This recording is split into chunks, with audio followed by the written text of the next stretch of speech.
રાજકોટ જિલ્લામાં આટકોટ પોલીસ સ્ટેશનમાં રેપ અને પોક્સોનો ગુનો દાખલ થયો હતો, જેમાં 7 વર્ષની દીકરી સાથે આરોપીએ દુષ્કર્મ કરેલો હતો. આજે નામદાર કોર્ટ સમક્ષ આરોપીને રજૂ કરતા 5 દિવસની પોલીસ કસ્ટડી નામદાર કોર્ટે રજૂ કરી હતી. કસ્ટડી મળ્યા પછી સરકારી પંચો સાથે જો આ ગુનામાં જો વેપન તરીકે સરિયો કામમાં લીધેલો હતો અને અન્ય વસ્તુ આની ડિસ્કવરી કરવા માટે ડિસ્કવરી પંચનામા કરવા માટે સરકારી પંચોની હાજરીમાં ગુનાવાળી જગ્યા અમારા આટકોટ પોલીસ સ્ટેશનના પીઆઈ, એલસીબીની ટીમ અને એસઓજીની ટીમ સાથે ત્યાં પંચનામો કરવા માટે ગયા હતા. પંચનામો પૂરો થયા પછી ત્યાં જ પૂરો થતા જ્યારે પરત આવતા હતા ત્યારે આરોપીએ ભાગવાના ઈરાદાથી પોલીસ ઉપર જાનલેવા હુમલો કર્યો. ત્યાંથી એક લોખંડનો ધારિયાથી અમારી પોલીસ ઉપર હુમલો કરવામાં આવ્યો અને અમારો એક police constable, police head constable જો એલસીબીમાં ફરજ બજાવે છે, ધર્મેશભાઈ બાવલિયા, એના ઉપર 2 વખત ધારિયાથી હુમલો કરવામાં આવ્યો, જેથી ધર્મેશના હાથ ઉપર અને ચેસ્ટ ઉપર ઈજા થઈ છે.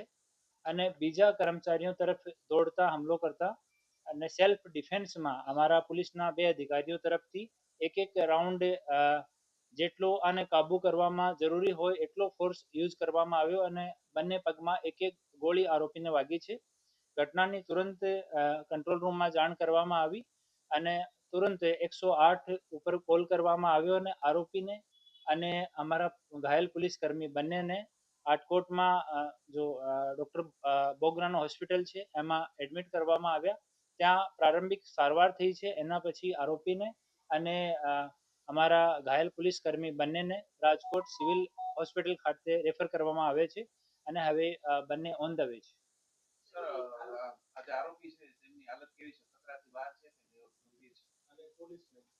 અને બંનેની હાલત સારી છે અને જેટલો આવશ્યક હોય એટલો ફોર્સ યુઝ કરવામાં આવ્યો અને આરંભિક સારવાર ત્યાં કરવામાં આવી છે અને ડિટેલ રિપોર્ટ મેડિકલની એક વખત અહીંયા મેડિકલ એક્ઝામિનેશન થઈ જાય એના પછી જ કહેવામાં આવશે.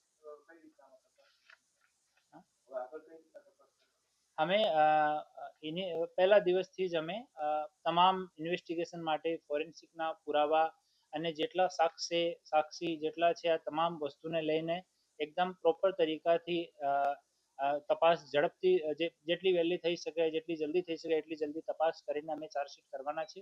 એ જ રીતે અમે લોકો પ્રયાસ કરી રહ્યા છીએ. આરોપીના પગમાં, બંને પેરમાં, ઘૂંટણાથી નીચેના ભાગમાં બંને પેરમાં ગોળી વાગી છે. પોલીસ ઉપર હુમલો કર્યો છે એનો બીજો ગુના દાખલ કરવાની કાર્યવાહી આટકોટ પોલીસ સ્ટેશનમાં ચાલુ છે. આ એક વખત 5 દિવસ પછી વિચારવામાં આવશે.